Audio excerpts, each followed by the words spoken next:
Okay, let's make some poor man's sausage because let's face it, sausage is no longer cheap. What used to be something that would use up all the odds and ends and cuts that you normally wouldn't use to make something delicious and cheap is now one of the most expensive things that you can buy in the damn grocery store, and I have no idea why other than supply and demand.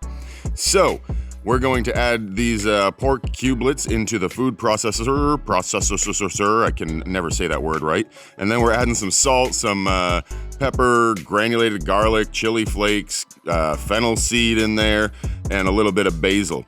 And I'm just zipping this up until it looks like loose ground sausage, kind of like this, my friends. And I did this one in 2 batches because I had a lot of pork, as you could tell. And then I just mixed it together, and then we're just gonna pop it in the oven here and cook it until it's done. Yeah, I know, super tough to make your own sausage, isn't it? Yep, that's it. That's literally it. You can add any spices you want to, but it all makes this kind of loose sausage. And I'm going to use this to make some Italian stuffed shells. But you could use this for anything you want. You can make it ahead of time. You can put it into little bags and freeze it and keep it in the freezer until later use, my friends. This is how you do it. Easy peasy.